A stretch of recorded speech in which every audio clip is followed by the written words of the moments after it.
Ser podcast.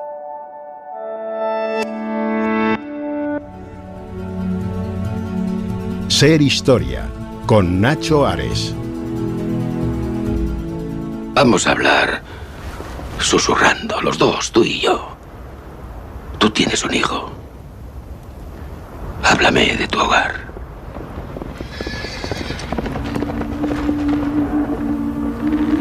Está en una colina cerca de Emérita Augusta.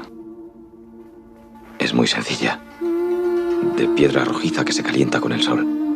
Hay un huerto con aroma a hierbas durante el día y a jazmín por la tarde. Tras la cerca hay un álamo enorme. Manzanos, higueras, perales. La tierra, Marco, es negra como el cabello de mi mujer. Hay vides en la ladera sur y olivos en la norte. Hay ponis salvajes. Mi hijo, cuando los ve jugar, quiere ser como ellos. ¿Cuánto llevas lejos de tu hogar? 2 años, 261 días y esta mañana. Te envidio, Máximo. Es un buen hogar. Hay que pelear por él.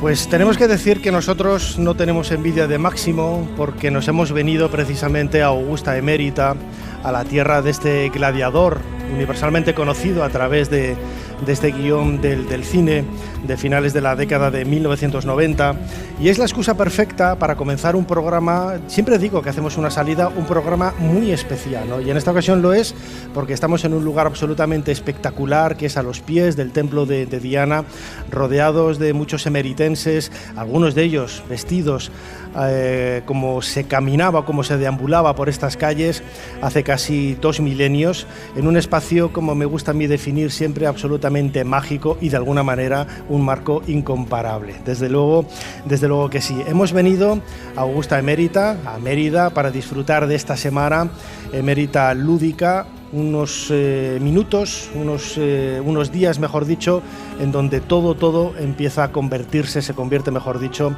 en historia viva de la antigua Roma. A ella vamos a dedicar este programa especial de Ser Historia, en donde, como siempre, intentaremos hacer un poquito más de historia.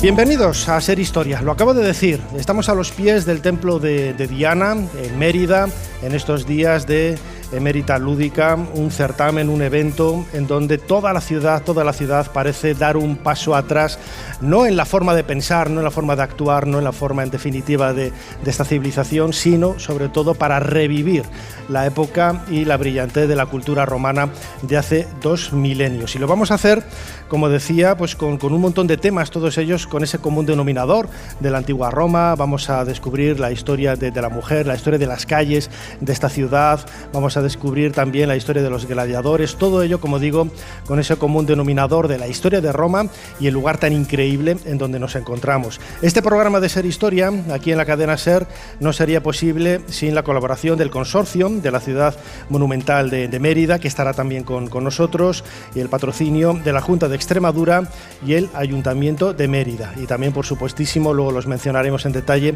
todos los compañeros de Ser Mérida, de esta maravillosa emisora que tanto cariño nos ofrecen cada vez que venimos a esta región, Extremadura, a hacer algún programa especial. Como siempre, soy Nacho Ares y les doy de nuevo la bienvenida a Ser Historia. Comenzamos. Sigue a Ser Historia en las redes sociales. En Twitter, @SerHistoria. En Facebook, Ser Historia. Y en YouTube, Ser Historia. Jesús Callejo, esto sí que es un marco incomparable, ¿eh? Es que el otro día, cuando estuvimos en la Catedral de Burgos haciendo el programa, me decía con cierta sorna: ¿cuántas veces has dicho marco incomparable cuando estábamos en la catedral, en la Capilla de los Condestables? Pues desde luego es que lo merecía, ¿no? Y este lugar, lo he repetido ahora varias veces, es un lugar absolutamente maravilloso que nos hace viajar en el tiempo hace casi 2 milenios atrás, ¿verdad? Aquí a los pies del templo de Diana. Emulando a Napoleón, que 2000 años de historia nos contemplan. Aquí lo tenemos, estamos, ¿no?, sobre ese yacimiento romano y además protegido por la diosa Diana. lo tenemos prácticamente todo, y además estamos en lo que era el foro. El foro romano era un poco el epicentro, ¿no?, de ese movimiento cultural y social que hubo en aquella época, porque no olvidemos que Emerita Augusta se crea precisamente para esos legionarios que se jubilaban, los emeritenses, y qué mejor lugar que los romanos sabían elegir para disfrutar sus últimos años de vejez. Por lo tanto, lo tiene todo, Nacho. Tiene historia, tiene leyendas y, por supuesto, pues tiene muchísimos rincones que están deseosos de contar su historia. Y una gente maravillosa, lo decía antes, pero me gustaría escucharles en forma de aplauso o de abucheo, si es que no les gusta el programa, ahora en estos primeros minutos de Ser Historia, para demostrar que están ahí, que estamos aquí ante el pie de las columnas del Templo de Diana. Muchísimas gracias a todos por estar aquí.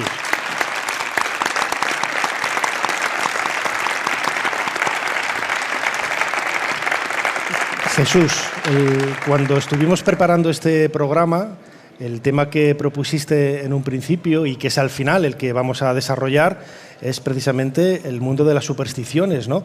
Porque hay mucha historia que hemos heredado del mundo faraónico, del mundo egipcio. Yo, como buen egiptoloco, pues siempre estoy ahí, ¿no? Y como leoneses, aquí va a haber más de un leonés, aparte de ti, en este programa. Nosotros, a través del cristianismo y sobre todo a través de la cultura popular, hemos heredado infinidad de tradiciones, algunas de ellas supersticiones muy curiosas y muy misteriosas.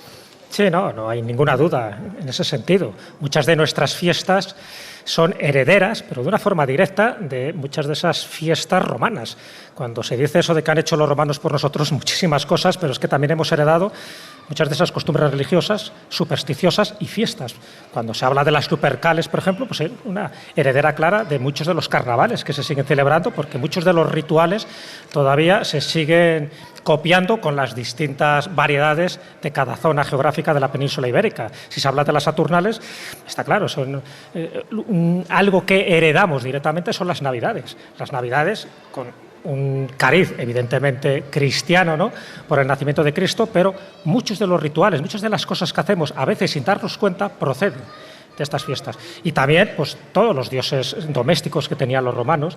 En fin, estoy hablando de los lares, de los penates y de del culto a los antepasados, que de una forma o de otra seguimos haciendo una veneración, no claro con dioses paganos, sino en torno a santos y a vírgenes que están cumpliendo la misma labor en las encrucijadas o en hornacinas que están totalmente adornadas de flores. Entonces, si vas tirando un poco del hilo, verás que muchas de estas fiestas, incluso expresiones populares, estoy pensando en la de vaticinio, el agorero, o por ejemplo en martes, ni te cases ni te embarques, porque martes era el día que estaba dedicado al dios Marte y por lo tanto al dios de la guerra, y todo aquello que se hiciera en esta fecha, pues bueno, no tenía buenos vaticinios.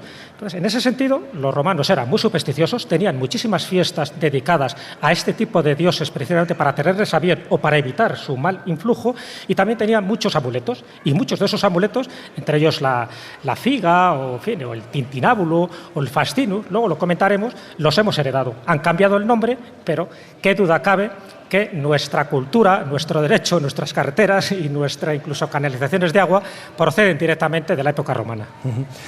Te estaba escuchando muy atentamente y me estaba encantando, ¿no?, también oír el sonido de la calle, de los niños correteando, dando voces, la gente hablando. Esto es radio en vivo, aunque estemos grabando el programa, y le da una magia especial. Yo creo que es la primera vez que hacemos una salida en un espacio tan abierto y tan espectacular como este. El otro día decía lo de la Catedral de Burgos, pero esto del Templo de Diana está casi al mismo nivel, que no se me enfaden los amigos de Burgos.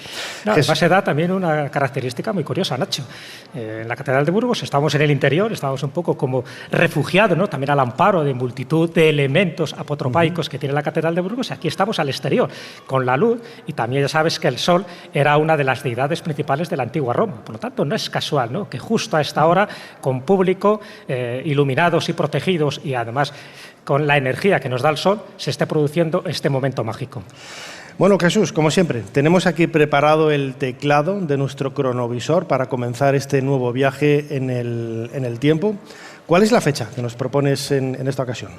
Nos vamos al 11 de mayo del año 21 a.C.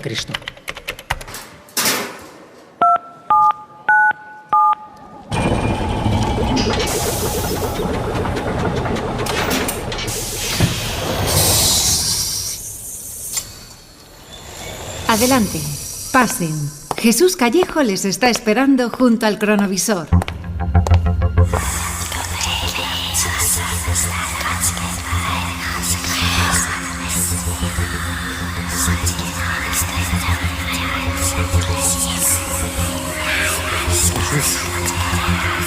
¿A dónde me has traído? En esta ocasión estamos delante de un extraño ritual, ¿no?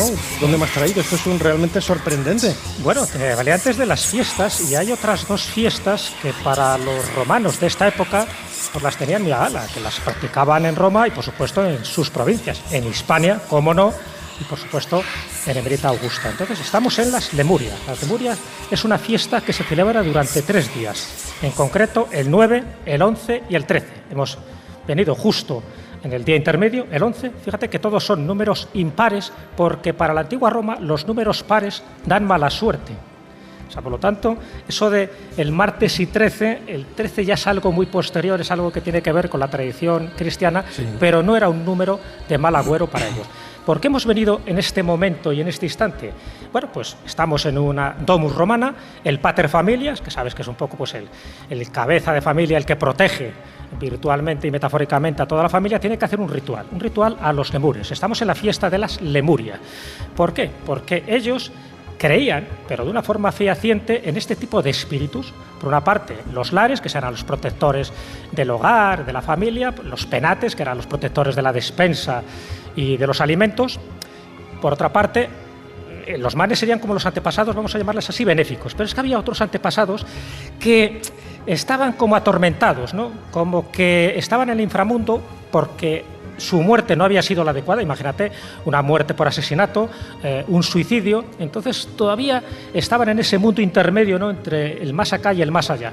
Y a esas lemurias, a esas larvas, es las que había que ofrecer un ritual. Bueno, pues estamos en el momento en que el pater familias, justo después de la medianoche, se tiene que levantar de la cama. Él tiene que hacer el ritual totalmente a oscuras, va descalzo, se ha lavado previamente las manos, y justo cuando va caminando por la domus, lo que hace es tirar unas habas negras detrás, sin mirar nunca para atrás, porque supuestamente los lemures, los espíritus atormentados, están detrás siguiendo paso por paso a ver si cumple el ritual, porque si no lo cumple puede tener serias consecuencias para él y para la familia. Entonces va tirando habas, en una de las manos está haciendo la figa sabes que es el puño cerrado, donde el pulgar se sobresale, ¿no?, entre los dedos. Entre el índice y el dedo corazón, una figa que se ha perpetuado hasta el día de hoy. O sea, que no es algo solo de los romanos, también lo hacían los etruscos, pero a día de hoy seguimos haciendo la figa. ¿Para qué? Para evitar el mal de ojo, para traer la buena suerte y para ahuyentar los malos espíritus, en este caso los lemures. Bueno, pues va haciendo este tipo de cosas, y cuando va lanzando las habas negras hacia atrás, tiene que repetir 9 veces, ni una más ni una menos, una frase: lanzo estas habas y con ellas me salvo a mí y a los míos, porque siempre está haciendo un ritual de protección o apotropaico para la familia. Luego hace sonar un objeto de bronce y repite una vez más 9 veces otra frase: salid de aquí, espíritus de mis antepasados. En fin, en ese momento el pater familias, después de esto dura unos cuantos minutos, que podéis imaginar, y luego llega el momento más, vamos a llamarle, más morboso o más tenebroso, porque justo tiene que darse la vuelta el pater familias y ver si los lemures están atrás, si siguen atrás. Porque si no ha hecho bien el ritual, los lemures, de alguna forma, van a seguir incordiándole. Si lo ha hecho bien, hasta el año que viene, esos lemures que están libres durante el 9, el 11 y el 13 de mayo, pues van otra vez a sus moradas, que es en el inframundo, y aquí paz y después gloria. Entonces, bueno, la cuestión es si en este año todavía los romanos creían firmemente en esta tradición, o lo estaban haciendo, bueno, pues por esa forma de cosas que, por si acaso, no va a ser que si no lo hago, ¿no?, funcione en sentido adverso.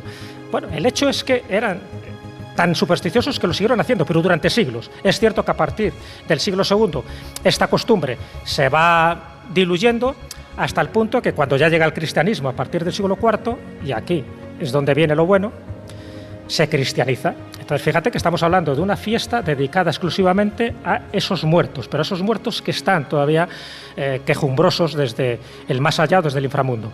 Bueno, pues con el tiempo un papa lo que hace es que lo convierte en el Día de Todos los Santos. En un principio para el 13 de mayo, pero luego se traslada hacia el 1 de noviembre y el 2 de noviembre, que es el Día de Todos los Santos y el Día de los Difuntos. Bueno, pues el antecedente, los orígenes, las raíces estarían ni más ni menos que en estas Lemurias.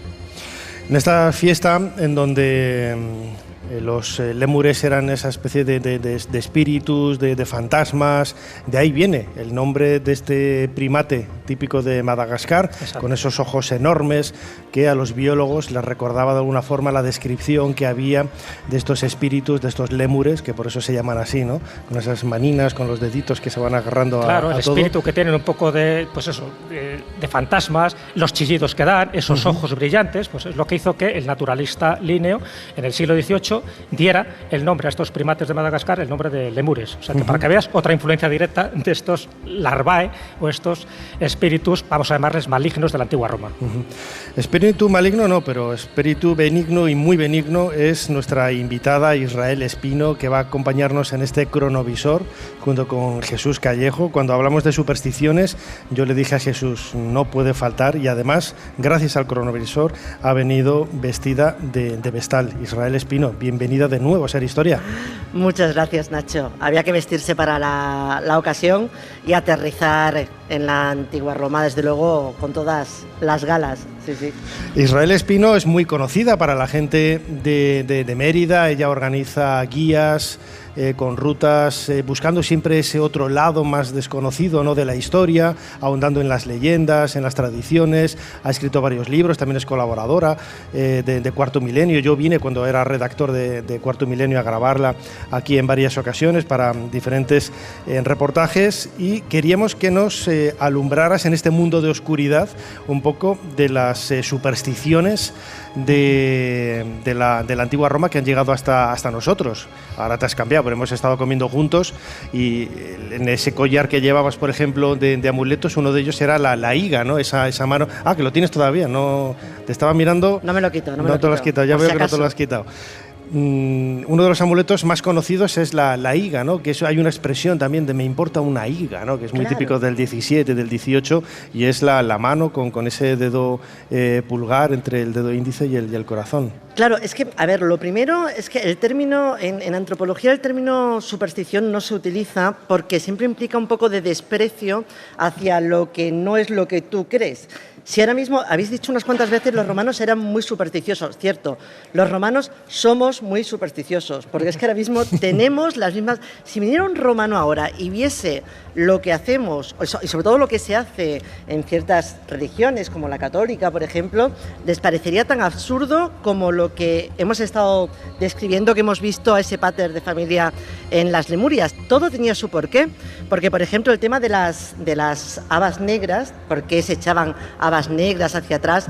Bueno, pues las habas negras se pensaban que se alimentaban de sangre. Entonces, al final era darle esa sangre, que es la comida de los espíritus, de los fantasmas, a esos muertos peligrosos, a esos lemures, a esas larvas, para que no atacasen. Todo tiene su porqué. Y la higa, por ejemplo, la seguimos utilizando. Yo cada vez que voy a Galicia compro cargamentos, porque todo el mundo me las pide, y efectivamente realmente en Mérida, por ejemplo, y en muchas otras ciudades que han sido romanas, aparecen siempre con el falo, con el fascinum, porque son amuletos protectores, son apotropaicos sobre todo del mal de ojo.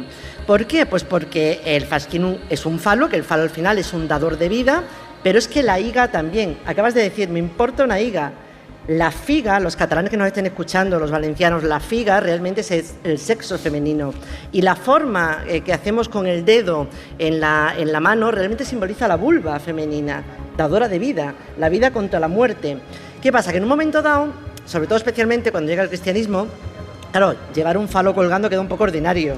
Entonces la gente evidentemente ya no se lo pone, pero como la higa es un puño realmente, se empieza a perder el significado de lo que simboliza, y se queda de hecho en muchos sitios en Extremadura se le llama el puñito, por ejemplo. O sea, y ya despojada de todo su significado sexual, lo que implica es simplemente un símbolo de protección que 2000 años después seguimos utilizando, efectivamente. Jesús, poco hemos cambiado, ¿eh? Como decía la canción Desde luego hay infinidad de tradiciones que han llegado en ocasiones a través del cristianismo, a través de otras religiones, pero esto parece más asentado en la propia cultura popular, ¿no? que ha ido heredando generación tras generación sin ningún trasfondo religioso en absoluto, sino el simple hecho de creer que son ideas, tradiciones que son útiles, ¿no? para las generaciones futuras.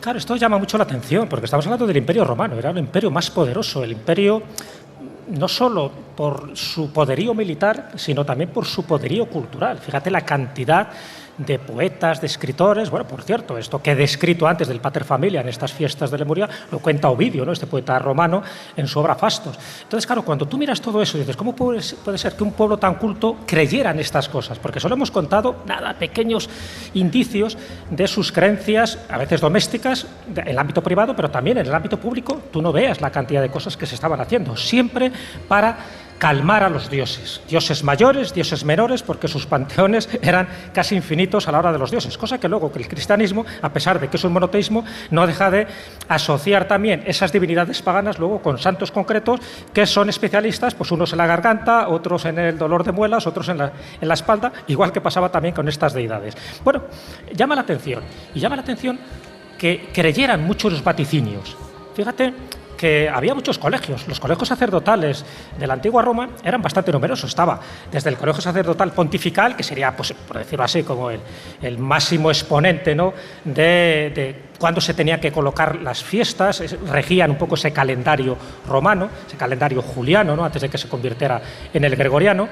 Pero luego había otro tipo de colegios con sus sacerdotes que se encargaban de mirar las señales, o bien señales, vamos a llamarlas celestes, también las señales de los pájaros en función de cómo volaran, si entraban por la derecha, por la izquierda, si volaban alto o bajo, pues ahí estaban los augures. Entonces, eso, que era el colegio de los augures, había una serie de personas especializadas en ver el vuelo, y en función del vuelo sabían si un determinado evento, incluso una batalla en la que iba a entrar pues una legión romana, iba a tener éxito o no iba a tener éxito. Fíjate que entramos de lleno en algo que es metafísico, que no tiene nada que ver con la ciencia, pero es que luego también estaban los arúspices, los que cogían a una res, a un animal, le visceraban, y en función de las vísceras, en concreto del hígado, también sabían si el que estaba consultando una determinada cuestión iba a ser favorable o desfavorable en función, por ejemplo, del hígado, un hígado piramidal, es decir, si el hígado tenía forma piramidal, perfecto, si le faltaba algún trocito, y ya no digo si le faltaba algún órgano, era un indicio bastante nefasto, que es lo que pasó con los idus de marzo cuando fue asesinado Julio César. Un arúspice dijo, cuidado, que los designios divinos, porque todo eso se asociaba a los dioses, nos están diciendo que algo trágico va a ocurrir. Aún así, Julio César, que estaba avisado, dijo, yo no creo en esto, y fue a criar malvas. Bueno, pues esto era algo muy común. Tan común que estaba, por ejemplo, el colegio también de los salios. Los salios son los que custodiaban una especie de escudo que cayó del cielo en la época de Numa Pompilio, y entonces de ese momento se crearon 12 escudos similares y fueron protegidos. O los oráculos, los libros sibilinos. O sea, creían perfectamente los oráculos. Los oráculos, tú ya sabes, estaban en Egipto, estaban en Persia, pero también estaban en Grecia y estaban en Roma. Creían a rajatabla lo que decían los oráculos, pero también creían lo que decían los libros sibilinos y las interpretaciones que se daban. Entonces, todo esto enmarcado dentro del imperio más poderoso que había en Occidente y en Oriente, cuando también se divide, dentro de unas creencias que ahora nos parecen irracionales, pero que en definitiva el que no creyera en eso no era un auténtico romano. Era la cotidianidad de la época. Israel Espino, antes estaba Jesús hablando de esas ceremonias, esos taurabolios, por ejemplo, donde se sacrificaban animales. Me venía a la mente uno de los reportajes que hice para televisión en su momento fue visitar Santa Eulalia en Lugo, un lugar absolutamente mágico, extraño,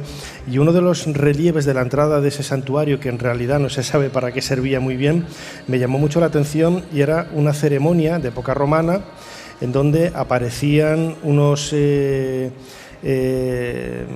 danzarines, sí, con unos arcos de flores, pasando por debajo de los arcos de flores, que son exactamente las mismas romerías que se siguen haciendo en la actualidad. No hemos cambiado nada, ni para esos miedos de las supersticiones, de los aspectos más negativos, ni para los más positivos también. Que no, de verdad, que es increíble la semejanza que podemos tener con ellos. Mira, en algunas tabernas, por ejemplo, que las tabernas normalmente estaban en la planta baja de las casas, en muchas tenían en la entrada, nada más pasar la entrada, un Mercurio entifálico. Era una estatua pequeña de Mercurio, que era el dios de los mercaderes, con una bolsa de dinero al lado y un falo enorme también que lo que te señalaba era la prosperidad, que querías que te diese prosperidad. Vale, ahora sustitúyeme este Mercurio entifálico por San Pancracio, que lo teníamos hace nada en todos los comercios con su perejil, puesto que al final es una ofrenda también. Entonces, sí, realmente no hemos cambiado nada. De hecho, hay muchas palabras que ni siquiera sabemos que vienen de estas creencias y que seguimos utilizando perfectamente. Por ejemplo, estaba comentando Jesús el tema de los augures. Había un lugar a las afueras de la ciudad que se llamaba el Auguraculum.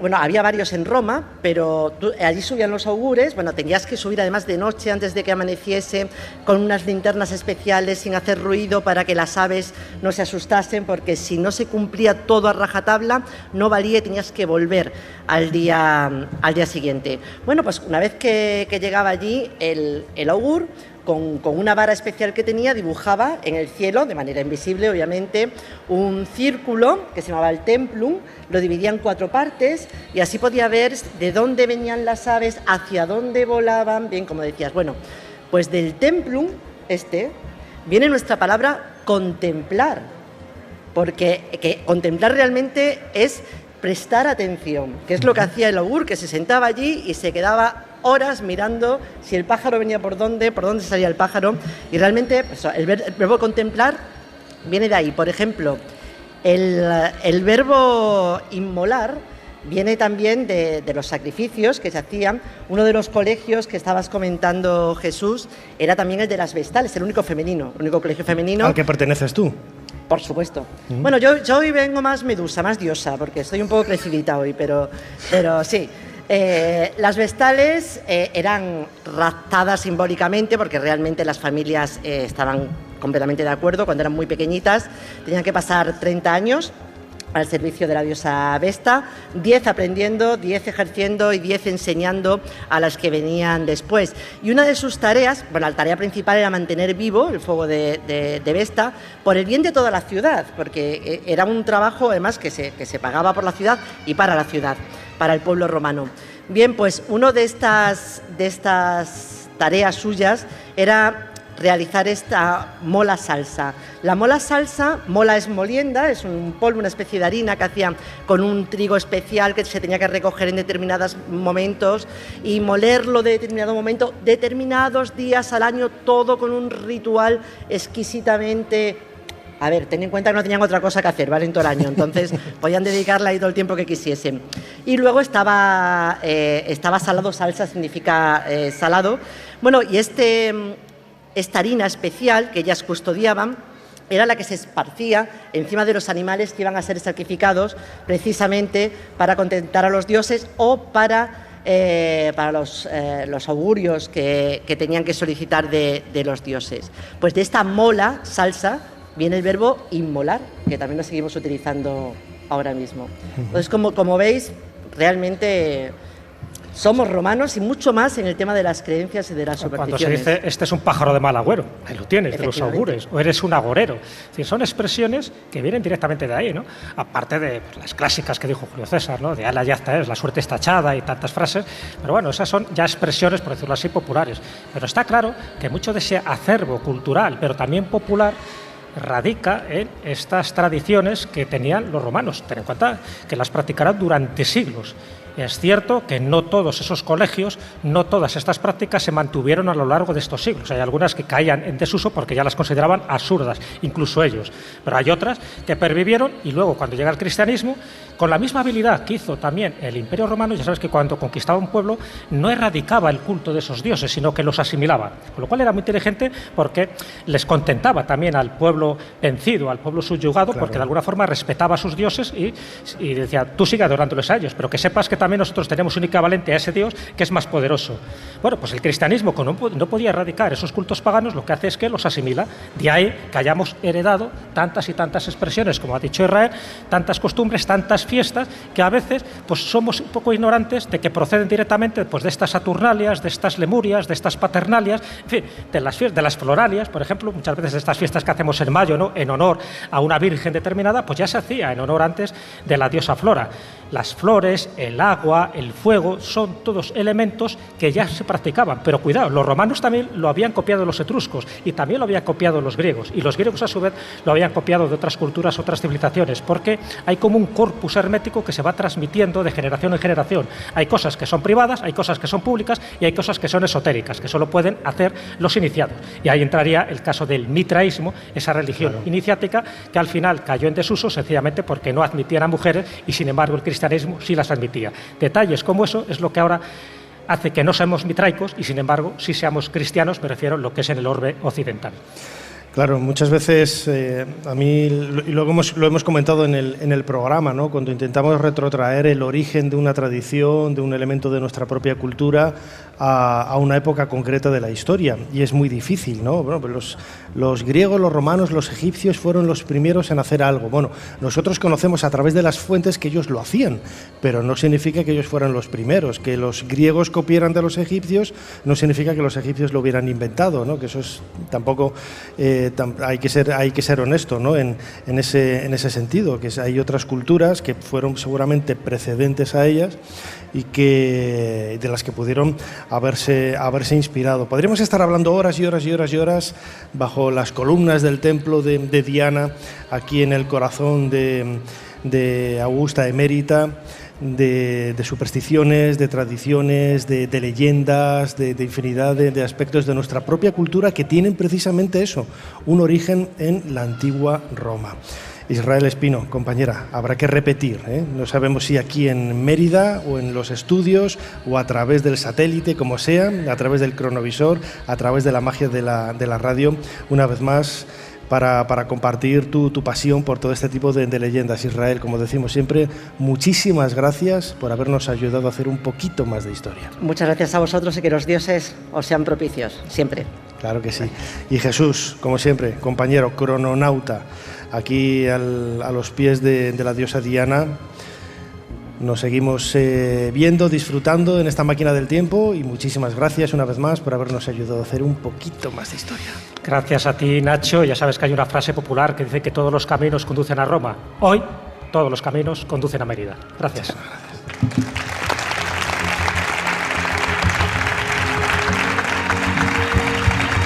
Las llamas devorando la ciudad y delante Eneas, con su anciano padre Anquises cargado a la espalda y su hijo Ascanio de la mano. ¿Es su primera visión de Troya? Querido colega, hay descubrimientos arqueológicos que empiezan a ver la luz antes siquiera de hundir una pala en la tierra. Ser Historia con Nacho Ares. Todo lo que quisiste saber de la historia, la madrugada del sábado al domingo en la cadena SER.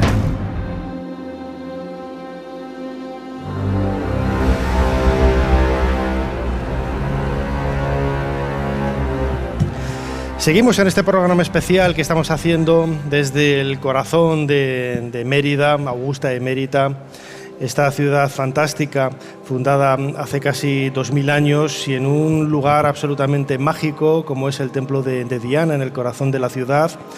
Ahora mismo nuestro invitado nos señalaba, orgulloso, lanzando el pulgar y señalando las columnas del templo, porque desde luego es un marco absolutamente único en donde se puede hacer un programa de historia y más dedicado al mundo de Roma.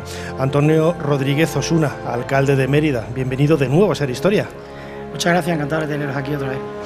Ya estuvimos con usted, alcalde, en ese programa que hicimos desde el Museo Nacional de Arte Romano en 2018. Los que quieran seguirlo a través de los podcasts lo pueden descargar, es el programa número 519. En aquella ocasión hablábamos también de la influencia de Roma en nuestra historia, pero se van dando pasos, ¿no?, a lo largo de esta evolución del pensamiento, de esta interactuación con la historia.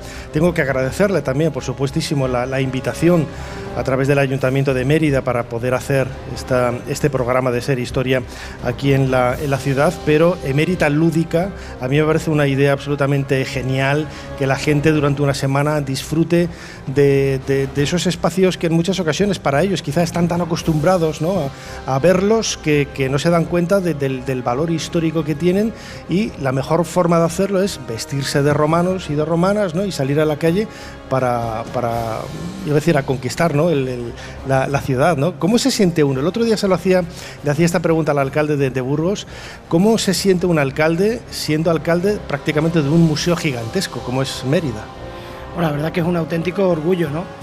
Hay que decir que esta fiesta de Emerita Lúdica lo que hace es recrear la vida de la antigua Augusta Emerita, de una ciudad que, por cierto, era muy poderosa, con gobernadores paganos, y que tras su fundación en el 25 a.C., con el primer gobernador, Publio Caricio, fue una ciudad importantísima, aunque dentro de 10 años posteriormente fuera cuando la Lusitania como imperio se extendiera por la península.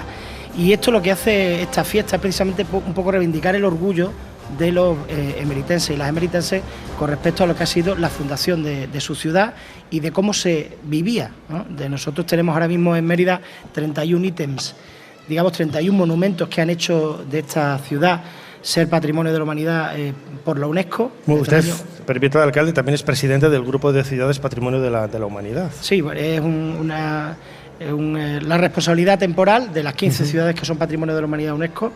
Y en esta ocasión, en este año, durante el 2021, le ha tocado a la ciudad de Mérida en esa presidencia rotativa. Y bueno, si es un orgullo ser alcalde de Mérida, es de las 15 ciudades más importantes de España, ¿no? O al menos con mayor legado histórico y con el sello de la UNESCO, que es un sello mundialmente reconocido, que lo que viene es a poner en valor el patrimonio de la humanidad que tenemos en nuestras ciudades. Además lo decía, ¿no? Entre el público tenemos varios romanos vestidos, algunos de los invitados también, no solamente Israel Espino, algún otro invitado va a venir también con la vestimenta de la época. Todo ello cambia, transforma totalmente, ¿no?, el aspecto de la ciudad. Sí, la verdad es que tras la inauguración, que se producirá mañana, es cuando al fin Mérida explota en esa ebullición de recuerdos, ¿no? No nos vestimos realmente, recreamos la vida de la ciudad, ¿no? No solamente la vida, sino todos los aspectos que fueron importantes en Mérida en el siglo I después de Cristo y que formaron parte de una cotidianidad natural de lo que fue una ciudad tan poderosa como Mérida, ¿no? Además, desde el punto de vista económico también es importante, no hay que olvidarlo, ¿no? Esto, desde luego, que tiene una labor cultural muy importante, pero también desde el punto de vista económico permite, ¿no?, que esa cultura se retroalimente. Hombre, por supuesto, no todas las ciudades en el mundo pueden presumir de tener este patrimonio y de tener una fiesta que lo que hace es reivindicar con orgullo el relato de sus ancestros. Y esto es quizá una de las cosas que queremos que se consolide en el tiempo, ¿no? La imagen esplendorosa de una ciudad que hoy tiene 60.000 habitantes, pero que fue capital del imperio en la Hispania romana, que es seguramente una de las ciudades más importantes del mundo en la época. Por tanto, vamos a vivir en estos días, se está viendo en estos días, todo lo que es la recreación de la vida de la ciudad. ¿Y usted no se viste de romano? Sí, claro, es que no me he visto, recreamos la vida de Mérida Augusta, no vestimos. Sí. No hago las funciones de Publio Caricio, voy de un ciudadano más de la Augusta Emerita, pero sí, claro, por supuesto, todo mañana podrás ver la explosión de toda la ciudad implicada en esta fiesta y en la que es fundamental las asociaciones recreacionistas que además recrean fielmente las vestimentas de la época, que eso es importantísimo. Es decir, mucha gente verá distintos gladiadores, distintos soldados legionarios con distintos trajes y todo el mundo tiene la idea icónica de ese soldado de las películas, ¿no? Con el cepillo rojo. El casco, sí, la escoba arriba. Exacto. Sí, pero es que ese no es el romano de verdad. Ese es el que Hollywood y la gran pantalla nos ha trasladado, ¿no? Y aquí, sin embargo, pasaron muchas legiones y muchos tipos de legionarios y soldados durante el Imperio, durante los distintos siglos del Imperio, y por eso se verán en las calles distintos trajes, por ejemplo, de soldados romanos. A mí me parece fascinante y una idea extraordinaria. Además, todo ello combinado no solamente es salir y vestirse y posar delante de los monumentos, sino que son un montón de actividades, de mercados, de conferencias, de todo que dan personalidad propia a la ciudad durante estos días, ¿no? Sí, bueno, hay actividades tan importantes, por ejemplo, como una pasarela romana, ¿no? En la que se puede uno observar cómo la moda en Roma tenía una influencia especial en todo el imperio, o por ejemplo los ritos religiosos, las celebraciones paganas, cómo se recrea un castra, un campamento, se recrea la entrada de las legiones a la ciudad. En fin, son numerosas actividades, más de 50 actividades, que lo que hacen es que el turista o la persona que nos visita se va a poder encontrar en un viaje en el tiempo de verdad con el origen de la fundación de la ciudad. Y que además siempre Mérida va a quedar aquí, o sea, acaba la semana y no se van a ir los monumentos, no se deshinchan, son monumentos de verdad, no son de cartón piedra, y se pueden disfrutar el resto del año. Ya como última pregunta, alcalde Antonio Rodríguez Osuna, alcalde de Mérida, ¿cómo es la octava, ¿no? El octavo año en el que se hacen estas actividades? ¿Cómo se lo ha tomado la ciudad? ¿Participa?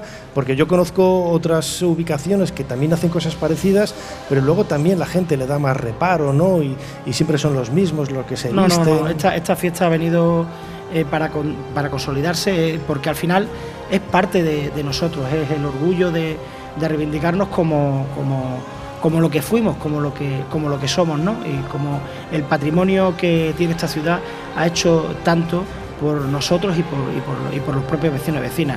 Así que bueno, seguimos haciéndolo, reivindicando además que Mérida fue la primera comunidad cristiana, creo que ya lo hemos hablado en algunas ocasiones, que tenemos la primera Domus Ecclesia en la ciudad, ya en el siglo III, y estas cosas, si uno no viene y las conoce in situ, no lo sabe.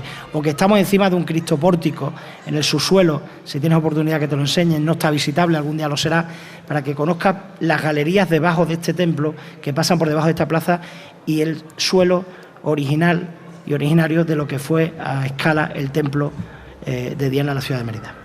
Fantástico, lo decía al principio, es un lugar que merece la pena visitar más en estos días, pero desde luego también el resto del año. Los monumentos van a seguir aquí, el Museo Nacional de Arte Romano también va a seguir aquí, y es una oportunidad fascinante para descubrir y convertirse prácticamente en un romano de hace 2000 años. Antonio Rodríguez Osuna, alcalde de Mérida, muchísimas gracias una vez más por habernos ayudado a hacer un poquito más de historia. Muchísimas gracias a vosotros por hacer historia, Nacho, y invitar a todo el que está oyendo ahora mismo a través de las ondas o a través del podcast a que disfrute de una ciudad única en el mundo. Muchísimas gracias. ¿Alguna vez se calmará este hombre? Supongo que el mal genio viene con el talento. Uy, entonces Dios me libre de tener talento para la música. Yo a mis panes no les grito como él grita a sus cantantes. Bueno, ¿o a usted? Eso no es muy cristiano, si usted me permite decirlo. No se preocupe por mí, señora Smith. Hace mucho ya que sirvo al maestro Henry y ya estoy acostumbrado. Ser Historia con Nacho Ares. Todo lo que quisiste saber de la historia, la madrugada del sábado al domingo en la cadena SER. Hoy, cuando pensamos en la antigua Roma, esto es lo que vemos. Una ciudad de ruinas de mármol, anfiteatros colosales y poder imperial. Un mundo de emperadores, ejércitos y magníficos espectáculos con gladiadores luchando a muerte. Pero, ¿y si le diéramos la vuelta? ¿Y si analizáramos Roma de abajo a arriba? Escondidas por la ciudad moderna, todavía podemos encontrar los restos de una antigua Roma muy distinta. Las voces olvidadas de sus panaderos y sus carniceros, sus esclavos y sus niños. Dios, esta es triste. Vivió solo un año. Vixet annum unum, la muerte de un bebé.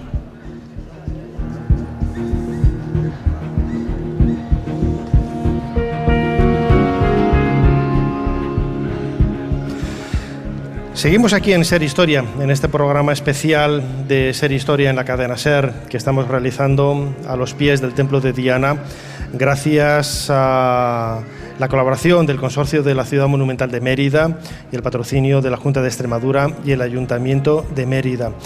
Acabamos de escuchar un fragmento de un documental de la genial Mary Beard. Yo creo que es una de las mujeres que mejor divulga la historia y sobre todo la historia de Roma, hablando en este caso desde Mérida, en un documental titulado Cómo vivían los romanos, ¿no? Y precisamente si queremos descubrir cómo vivían los romanos, para eso está Emerita Lúdica. Antes decía que era el octavo año, creo que son 11 ya, es la 11ª entrega, por así decirlo, de este evento maravilloso en donde se implica toda la ciudad y participa de actividades sorprendentes. Yo mencionaba ahora uno de los colaboradores, el Consorcio de la Ciudad Monumental de Mérida, y está con nosotros Félix Palma, que es el director precisamente del consorcio y además arqueólogo. Félix, bienvenido a Ser Historia. Muy buenas. ¿Qué es Emerita Lúdica? Realmente hemos estado hablando un poco, pero es una recreación, ¿no? No solamente vestirse a la romana, es recrear la ciudad, ¿no? Con todo, espacios y personajes, ¿no? Sí, bueno, Emerita Lúdica yo creo que lo que representa es un poco la vuelta a los orígenes de esta ciudad, unos orígenes maravillosos del que el emeritense se siente enormemente orgulloso. Y lo que quiere es eso, es vivir un poco esa experiencia, esos orígenes que tuvo en un patrimonio vivo. O sea, los restos arqueológicos que hay en la ciudad forman parte de la ciudad, no forman parte del pasado de la ciudad, sino que forman parte de esta ciudad. Como decimos nosotros, no están en la ciudad, son la propia ciudad, ¿no? Entonces, bueno, con este escenario tan magnífico que tenemos, pues, como digo, el emeritense se siente muy orgulloso de ese pasado legendario que tuvo y que bueno, siempre le costó trabajo, cuando lo fue perdiendo, siempre le costó trabajo aceptarlo, por decirlo de alguna manera, pero se trata básicamente de eso, de rememorar, de recordar cómo era esa Mérida desde lo lúdico, pero también desde lo cultural y desde el conocimiento, porque evidentemente la gente se lo pasa muy bien y así debe ser, pero también aprende y se le transmite conocimiento de cómo era la ciudad antigua. Claro, es lo que le iba a decir, Félix, porque la mejor forma de aprender historia es meterse en ella, ¿no? Los que hemos ido al colegio y hemos participado en actividades donde escribíamos obras de teatro, aunque fueran muy ingenuas, muy naif y con argumentos incluso me atrevería a decir que tontunos, esto no es el caso, pero todo aquello que sea participar de la propia recreación histórica hace que seas parte de ella, en definitiva, y aprendas como una esponja prácticamente. Sí, o sea, uno de los principios que intenta mantener Emerita Lúdica es la rigurosidad histórica, o sea, y yo creo que en ese sentido, bueno, evidentemente todos los organismos públicos que intentamos colaborar para que sea lo más riguroso posible, las propias asociaciones recreacionistas que son básicamente la base y el alma de esta fiesta, evidentemente con el emeritense y con el turista que viene, es una manera de enseñar cómo se vivía en la Mérida de hace 2000 años, cómo trabajaban los médicos, cómo eran las escuelas, en fin, distintos aspectos de esa Mérida romana, no solo el tema ya de gladiadores y demás, que puede ser un poquito como las legiones y demás, que evidentemente eso a la gente por influencia hollywoodiense, pues lo tenemos un poquito más a flor de piel, pero en el fondo se trata de que la gente aprenda historia, ¿no? Y creo que es una manera muy bonita y muy clara y muy certera de llegar al pensamiento de la gente y sobre todo pasándoselo bien, claro. Y además se me van los ojos porque detrás de usted, Félix, hay varios togados y varias vestales y claro, es que parece que estamos ahí, ¿no? Usted como arqueólogo lo conoce muy bien, la forma más directa de llegar al gran público es con lo curioso, con lo anecdótico, que siempre es un poco los planteamientos que proponemos en el programa, ¿no? No tanto fechas, no tanto nombres, no tanto grandes gestas, sino lo más pequeñito, lo más curioso, la vida cotidiana es sin lugar a dudas uno de esos elementos que tiene la historia para convertirse en un elemento muy atractivo y llegar a la gente. Sí, indudablemente. A ver, nosotros nos dedicamos a través de los restos arqueológicos a conocer el pasado de nuestra ciudad, evidentemente con una metodología y con unos criterios técnicos muy definidos, pero luego hay profesionales en el propio consorcio, desde el Departamento de Adecuación y Difusión Museográfica y demás, hay ya profesionales que se encargan de transmitir ese conocimiento a la gente, a cualquier tipo de gente que tenga cualquier tipo de conocimiento histórico, pues para que llegue a todos en las mejores condiciones. O sea, alguien cuando lee uno de los paneles que, por ejemplo, tenemos aquí en el Templo de Diana, detrás de ese panel, que puede parecer más simple o menos simple, sí, hay muchas horas de trabajo, muchos criterios museográficos, estudios, digamos, prácticamente de psicólogo más que de otra cosa, que lo que hacen precisamente es que ese mensaje llegue a todo el público, ¿no? Además, estamos donde estamos y aquí hay infinidad de fuentes, tanto arqueológicas como documentales, históricas, para ayudar a recrear esos momentos de hace 2000 años que se recrean en Emérita Lúdica. Sí, a ver, Mérida fue la Roma de España, ya lo cantaron a lo largo del siglo XV y XVI. Como decía antes, tenemos el patrimonio vivo que forma parte de esa ciudad, se conoce muy bien por muchísimos textos, evidentemente, la mayoría vinculados a la propia Roma, a la propia URSS, pero eso, a través de ese conocimiento que se tiene de una ciudad romana tipo, en este caso una capital provincial, y estamos hablando de que Mérida en el siglo IV fue la capital de España, estamos hablando de que en el siglo IV Mérida fue la Madrid de la época, pues claro, lógicamente, con ese conocimiento que tenemos y con el entorno maravilloso y con la implicación del emeritense, que como digo, lo que hace es sentirse orgulloso de ese pasado majestuoso que tuvimos, pues yo creo que el cóctel tiene todos los elementos para que sea un éxito. Además, aquí a la sombra, ahora además de verdad, porque ya estamos en sombra, de las columnas del Templo de Diana, vemos que se funde la historia de diferentes etapas, ¿no?, de la ciudad de Mérida. El palacio que hay detrás del templo, creo que es del siglo XVI, tiene toda la pinta, ¿no?, por los arcos y las columnas, y gracias a él se ha conservado esta parte del templo. Hay parte que está reconstruida, lo vemos con alguna columna, pero gran parte de ello es todo original y convierte en un verdadero escenario, ¿no? Casi salen a diario, ¿no? Ahora, por ejemplo, que está sufriendo muchas obras la ciudad, es levantar un poco el suelo y salir casi, me atrevería a decir, que un mosaico, ¿no? Bueno, te iba a decir que eso pasa pocas veces, pero la gente de Mérida sabe que pasó hace poco, sí, en la calle Benito Toresano. Lo comentamos en Ser Historia, sí. El secreto o la grandeza de Mérida, que es lo que intenta el consorcio de la ciudad monumental, que al fin y al cabo lo que intentan todas las administraciones, porque todas las administraciones públicas están en el consorcio, es que la convivencia entre el pasado de la ciudad y el presente y futuro de la misma que tenga un diálogo sostenible. O sea, que la ciudad tiene que mirar hacia el futuro, porque debe ser así, es una ciudad de presente y de futuro, pero mirando desde el máximo respeto a ese pasado, ¿no? Entonces, nosotros entendemos que el diálogo que hay entre ese pasado y ese presente se hace de una manera bastante sostenible, y en ese sentido... ¿Y eso cómo se consigue? Porque, claro, a nada que necesites realizar unas obras, sucede también en Roma, en otras grandes ciudades que están en Alejandría, por ejemplo, en Egipto, en cualquier tipo de obra que realizas, no voy a decir que salga un mosaico muy valioso, muy hermoso, con muchísima información, a lo mejor no es un únicum, pero claro, hay que valorar lo que se hace una excavación de urgencia. ¿Cuál es el proceso que se hace en unas circunstancias de este tipo? No, el proceso, bueno, la gente de Mérida, alguno dirá que lo sufre en sus propias carnes. Iba a decir, lo ha visto, no, lo ha sufrido, sí, ¿no? Sí. A ver, evidentemente la grandeza que tiene Mérida es su yacimiento arqueológico sobre el que se superpone nuestra ciudad. Está perfectamente regulado porque así legalmente, porque así lo decidieron las administraciones. En el plan general, hay un plan especial dentro del Plan General de Ordenación Urbana, que es el que regula cualquier movimiento que hay en el subsuelo de la ciudad. Cuando alguien se quiere hacer una vivienda, se hace una excavación arqueológica. Nos gustaría que se hiciera con mayor diligencia, evidentemente, pero bueno, los medios son los que son.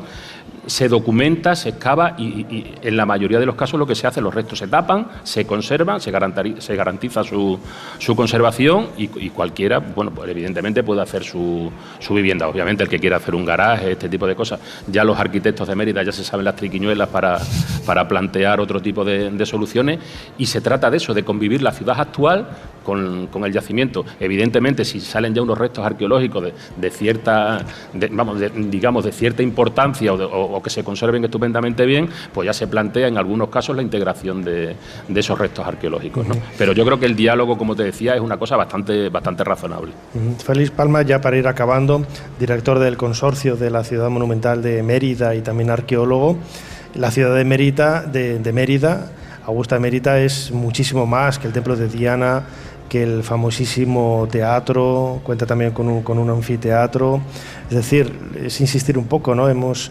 Son muchos espacios visitables, todos ellos integrados en la ciudad, y creo que convierten todo ello en una suerte de escenario vivo, ¿no?, de la antigua Roma. Además, las casas no son viviendas, pudiéramos decir, no estamos en Manhattan, esto no es Nueva York, no son grandes rascacielos, están perfectamente integradas en todos esos monumentos. Sí, bueno, como decía, lo bueno de Mérida es que es un patrimonio vivo. De hecho, nosotros siempre hablamos de que Mérida es un museo.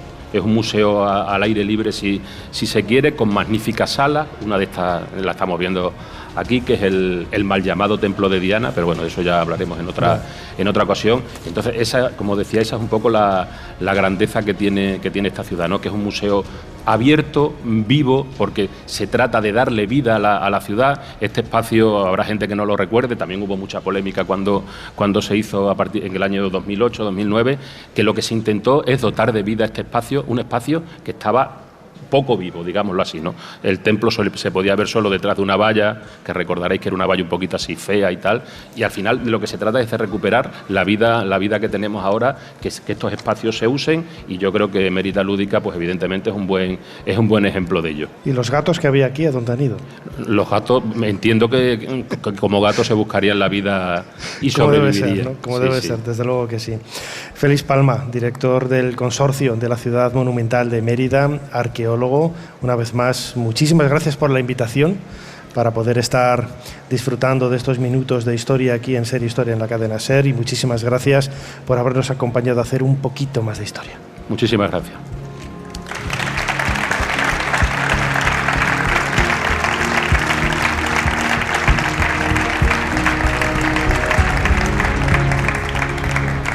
Más que deudas. Esto tiene que hacerse ya. Os sugiero, Majestad, que dejéis que la Inquisición haga su trabajo. Entre tanto, podéis aprovechar la confesión de este reo para que los obispos leales a la corona comiencen a excitar a sus parroquianos. En pocas semanas todo el reino se estará demandando que apreséis a los templarios y que confisquéis sus bienes. Ser Historia con Nacho Ares. Todo lo que quisiste saber de la historia, la madrugada del sábado al domingo en la cadena SER. Bienvenidos al Museo Nacional de Arte Romano. Retomamos, dentro de lo que se denomina la nueva normalidad, el camino que tuvimos que interrumpir en los días pasados, y lo retomamos abriendo nuestras puertas al público, ofertando, como siempre, todo un caudal de actividades. El museo tiene delante de sí varios retos. Quizá el principal es el proyecto de ampliación y remodelación. Un proyecto tutelado por el arquitecto Rafael Moneo, autor de esta sede, que nos va a permitir contar con nuevos espacios y nuevos servicios, salón de actos, sala de exposiciones temporales, aulas didácticas y todo un sinfín de nuevos medios y fondos para conseguir el objetivo principal, que es que el museo llegue a todos los puntos de la sociedad. Pero también tenemos objetivos científicos, intelectuales, de investigación, porque somos un centro de investigación.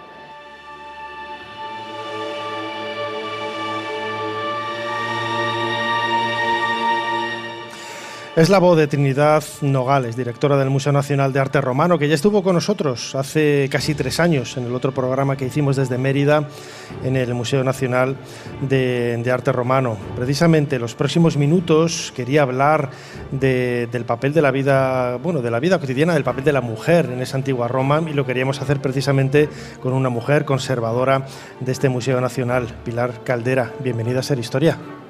Hola, gracias. Pilar, lo comentábamos ahora, ¿no? Quizás uno de los elementos más atractivos de la historia, cuando te enfrentas, ¿no? Te acercas a ella, es la vida cotidiana, ¿no? Eso, además, en el Museo Nacional hay un montón de piezas que nos hacen viajar en el tiempo, 2000 años casi, hacia esos comienzos de Augusta Emérita. Todos esos objetos, todos esos elementos tienen alma, ¿no? Tienen una calidez especial, ¿no? Desde el punto de vista humano. Sobre todo eso, sobre todo desde el punto de vista humano.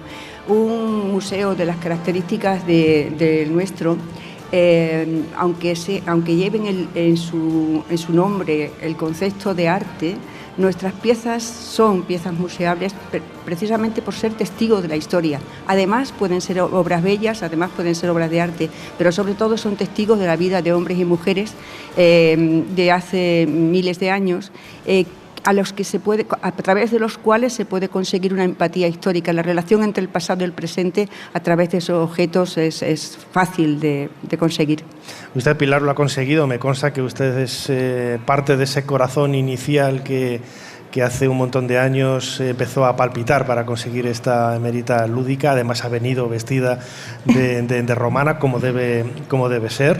¿Cómo era la mujer en la antigua Roma? A veces hemos hablado de la mujer, Grecia, la democracia, pero la mujer no desempeñaba prácticamente ningún papel. En Egipto tenía esos casi paralelos, ¿no? con el hombre, aunque luego de facto era una sociedad muy, muy machista. ¿Cómo era la mujer en la antigua Roma? Bueno, la mujer en Roma tenía un límite infranqueable que lo marcaba la ley, o supuestamente infranqueable, que era el hecho de no ser considerada como ciudadana, ¿no? Entonces eso pues le impedía el poder acceder a cargos públicos, el tener una representación social fuera del marco de la familia. Lo que sí se le reconocía siempre era su papel central en la familia, sobre todo como garante del honor familiar, ¿no? Sobre ella recaía esa función, pero la mujer siempre supo de alguna manera sortear esas dificultades y bueno, llegó a tener una representación, ¿no? Y tener su papel en la vida pública, en la vida social, como pues de muchas maneras diferentes. Imagino, ¿no? Que el estrato social, claro, la familia a la que perteneciera, todos esos detalles eran básicos, ¿no? Para poder conseguirlo, ¿no? Cierto, para una mujer, por ejemplo, aquí, en nuestra colonia de Augusta Emérita, una mujer nacida en el seno de una familia pudiente podía, por ejemplo, tener una representación social e incluso ayudar a la carrera política de sus maridos o de sus hijos, accediendo a un sacerdocio, al sacerdocio del culto imperial, siendo una flaminica, por ejemplo. Una mujer de clase social baja, en que no tiene poco más que su libertad, podía, y de hecho ayudaba a su marido en sus negocios, en sus tareas, y si llegaba a ser viuda, que quizás era la situación más cómoda, entre comillas, para la mujer desde un punto de vista legal, porque así ya podía, por ejemplo, hacerse cargo de los negocios del marido, ¿no? Incluso podía heredarle en caso de que así se hubiera fijado en su testamento. Entonces, sí había unas ciertas posibilidades, pero hay que reconocer que la mujer en aquel momento Era una cosa, desde Grecia era un tema que venía antiguo, el hecho de que el hombre era un ser por definición fiable y la mujer no lo era porque era una mujer era un ser débil, dominado por sus pasiones, frágil, alguien al que había que proteger, ¿no? Y mantener en el marco del hogar. Entonces eso siempre flotó de fondo. Y bueno, en el mundo antiguo pues ya existía todos los tipos de maltrato o de exclusiones que tenemos tipificados en la actualidad. Entonces no se llamaban, quizás no se identificaban como tales, pero sí se sufría. Y tenemos el caso pues cosas ¿no? mujeres tan sobresalientes como la hija del emperador Augusto, tan presente en esta ciudad, Julia, que fue una mujer maltratada con maltrato político, pero que fue utilizada como prácticamente un vientre de alquiler, ¿no? Para conseguir la sucesión de Augusto, visto de una manera ya muy radical. Pero cualquier mujer, desde la más importante a la más humilde, tenía que luchar mucho para conseguir sus metas. Yo recuerdo cuando estudiaba Historia Antigua en la Universidad de Valladolid, en quinto de carrera, teníamos una asignatura que era epigrafía y un profesor maravilloso, con el que mantengo una muy buena amistad y admiración, José Antonio Abasolo. Pues traducíamos en clase, ¿no? Un montón de textos epigráficos, y a mí uno de los detalles que más me impresionaba era el hecho de poder poner nombre y apellidos a la gente, ¿no? que le da ese toque más humano y te hace imaginar cómo era la vida de esas personas, ¿no? En algunos documentales de televisión, por ejemplo, Mary Bird, lo escuchábamos antes, ¿no? Cuando se acerca a leer esos textos en lápidas, claro, una cosa es ver una figura anónima, ¿no? Incluso yo diría que es la cercanía con el pasado es mayor a través de un texto, aunque no veas el rostro de la persona, conociendo el nombre, la filiación, a qué se dedicaba, a qué edad tenía cuando murió, todos esos datos, bueno, pues nos hace mucho más, nos colocan mucho más cerca, ¿no? de la antigua Roma. En realidad eso es lo que ellos querían, ¿no? El romano no temía la primera muerte, la muerte física. Desde muy joven le ayudaban a entender que la muerte era el último acto de la vida y por lo tanto que había que mirarla de frente. Pero tenían mucho miedo a la segunda muerte, ¿no? Al olvido. Y lo que hacían en el espacio corto que hay en una lápida funeraria o cualquier otro tipo de monumento funerario, el poder dejar lo máximo de su vida expresado allí, ¿no? Es su nombre, de quién era hijo, los años que vivió, quién le dedicaba o que ponía también quién le dedicaba, ¿no? Con la intención de que quien se acercara, y además se colocaban las tumbas las sepulturas más caras, eran aquellas que estaban más cerca de las vías públicas, para que se pudiera ver y leer. Estaban pensadas no solo para el recuerdo de los familiares, sino para que las gentes lo leyeran y su vida no hubiera pasado en balde, o sea, seguían de alguna manera existiendo. Entonces, lo que dices, ¿no? Cuando alguien va a un museo y lee una lápida o está estudiando epigrafía y lee en voz alta una lápida, en realidad está haciendo lo que ellos querían, ¿no? Recordar su nombre para que no hayan desaparecido para siempre. Desde luego que sí. Antes, Pilar Caldera, conservadora del Museo Nacional de Arte Romano de Mérida, hablábamos del papel de la mujer, dependiendo también un poco del estrato social al que dependiera. También hubo, luego hablaremos un poco más de ellos, los más conocidos, pero también hubo mujeres gladiadoras. Sí, bueno, durante mucho tiempo eso ha sido algo que la investigación pues se tomaba con cierta cautela, ¿no?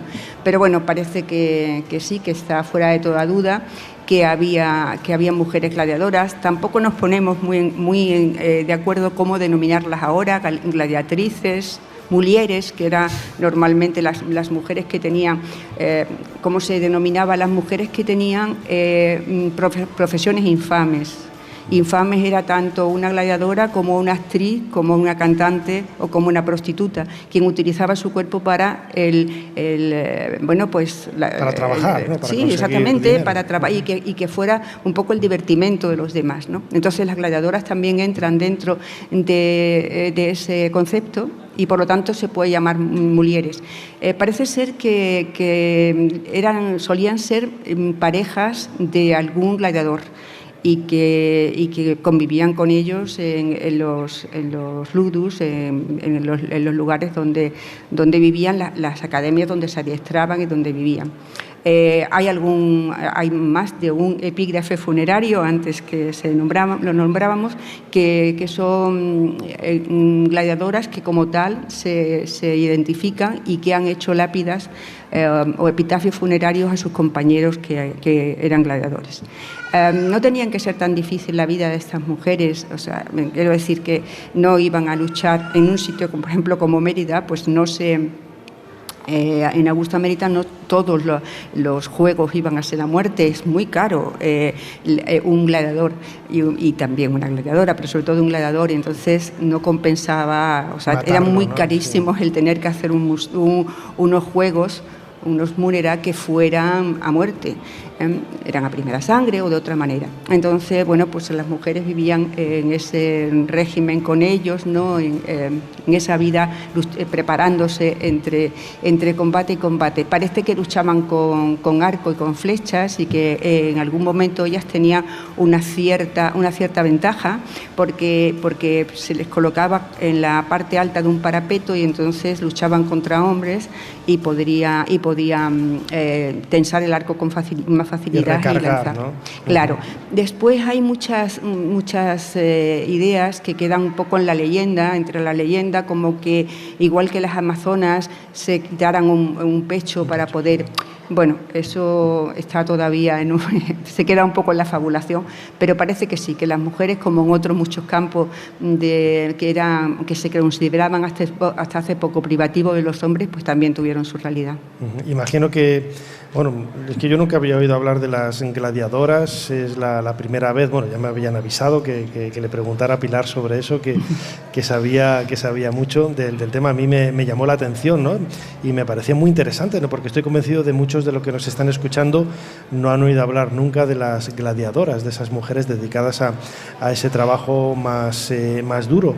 Y resulta curioso, ¿no?, que no haya fuentes clásicas, o sea, las fuentes que tenemos, las fuentes históricas, sobre todo epigráficas, ¿no? Claro, los autores clásicos no hablan de las mujeres. Si hablan para hablar de una gladiadora o de una prostituta, lo hablan de forma genérica, como le digo, mulieres, y sobre todo es para definir su carácter de profesión infame al servicio, y sobre todo también mucho tópico, ¿no?, de mujeres al servicio de los servicios sexuales para los hombres, las mujeres que trabajaban en los termopolia, por ejemplo aquí, ¿no?, estamos en la zona del Foro, pues cercano a estos lugares, pues aquí habría distintos termopolia, o sea, esos lugares de comida rápida, ¿no?, en los que no hay nada inventado, está todo inventado, nada. Mejor dicho. Solo que nosotros pediríamos una hamburguesa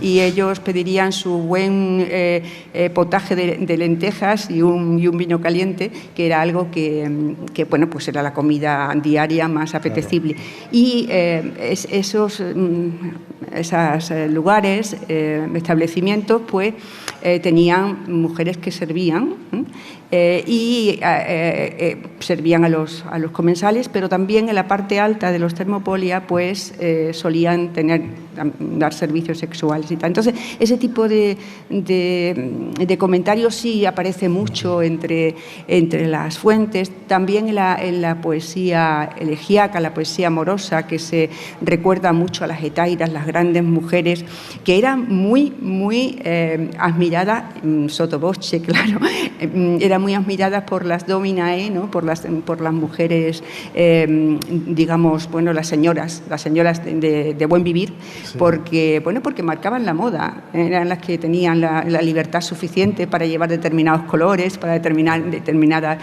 cosas. Entonces, en el fondo eran admiradas, aunque socialmente, lógicamente, no se les reconocía. Lo mismo que ocurría con las actrices. Nosotros tenemos en Mérida, la arqueología meritense tiene la suerte de contar con algunas epígrafes que son realmente casi únicos, ¿no? En el que nosotros tenemos el caso de una mima, una segunda mima, que en la carrera teatral le había llegado a lo máximo, porque las tragedias no eran para las mujeres, lo representaban los hombres, pero en la comedia sí podían trabajar las mujeres en el mínimo y en la pantomima, ¿no? Y entonces tenemos una segunda mima que había llegado al máximo, como digo. Qué curioso. Y bueno, pues estas mujeres también eran consideradas prácticamente como las prostitutas, pero sin embargo tenían hasta su club de fans. Había, para actores y para actrices, tenían sus seguidores que las admiraban y las querían profundamente, aunque luego socialmente pues eran una clase pues a no tener en cuenta. Apartada, esa doble moral, ¿no? Existía esa doble moral. Bueno, esa doble moral ha existido a lo largo de toda la historia, sí, cierto. hasta el presente. Fue también en el Renacimiento con Felipe II, su católica y real majestad, y podríamos dar 1001 ejemplos de ello. A mí me parece fascinante la charla que he tenido con usted, Pilar Caldera, conservadora del Museo Nacional de Arte Romano de Mérida, para conocer esos aspectos menos divulgados, ¿no?, de la historia de la mujer y descubrir, ¿no?, las gladiadoras que a mí me ha llamado muchísimo la atención. Como siempre, Pilar, muchísimas gracias por habernos ayudado a hacer un poquito más de historia. Gracias a ustedes.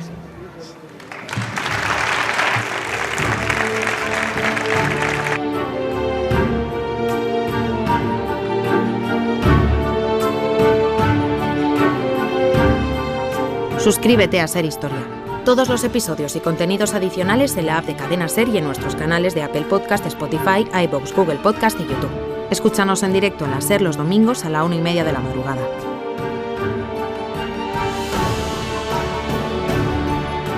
Érase una vez, no muy lejos de aquí, una princesa que dio a luz a 2 gemelos. Su malvado tío, el rey, temeroso de que algún día estos niños se convirtieran en sus rivales, ordenó a sus fieles sirvientes echarlos al río. Como estaba todo anegado, los abandonaron en una cesta en la ribera y la corriente los llevó río abajo, hasta ser rescatados por la loba que los alimentaría. Más tarde serían encontrados por un pastor que los criaría como si fueran hijos suyos. Se llamaban Rómulo y Remo y acabarían fundando Roma.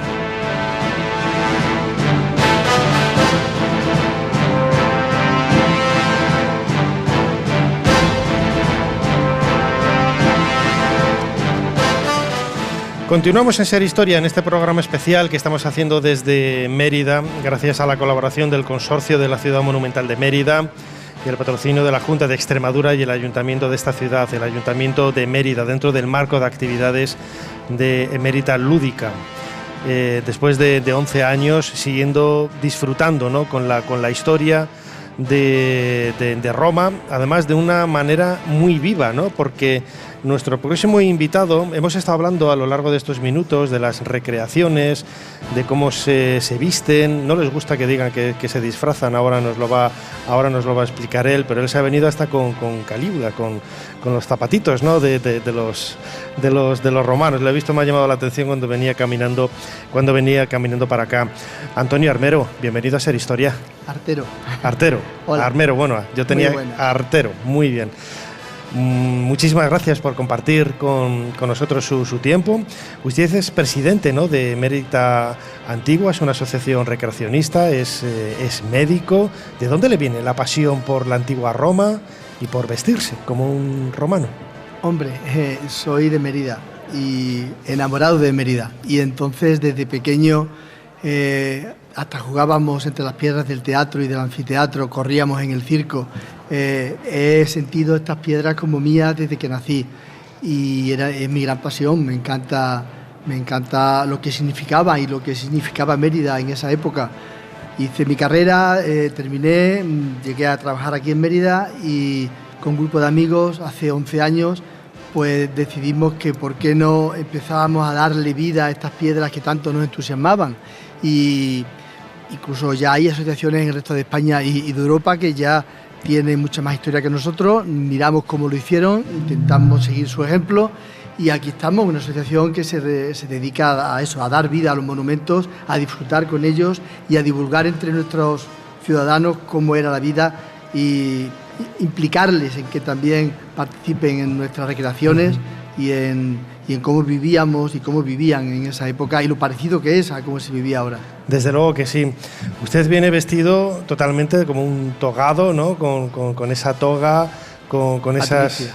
Totalmente una toga patricia. Y lo que decía ahora al principio de la presentación, no les gusta que les digan que van disfrazados porque no es un disfraz, es un vestido. Claro, cada pieza que nosotros usamos tiene detrás mucha investigación y mucha rigurosidad. No nos ponemos nada que no se supiera que se ponía o se hacía o se fabricaba, tanto en tipos de tejido como en diseño, como en forma de colocárselo o en qué momentos colocárselo. Entonces, claro, cuando nos dicen que nos disfrazamos, no saben lo que estamos haciendo. Nosotros vamos vestidos como se vestía estos ciudadanos emeritenses hace 2000 años y no es un disfraz, es un vestido de romano, de patricio, de senador, de gladiador, de legionario, un traje de legionario que tiene todas sus piezas bien estudiadas, bien sistematizadas y que responden a una realidad arqueológica que en el Museo Nacional de Arte Romano se puede comprobar. Claro, porque ustedes toman como fuentes para la recreación de estas ropas y de los aditamentos, ¿no?, que lo acompañan.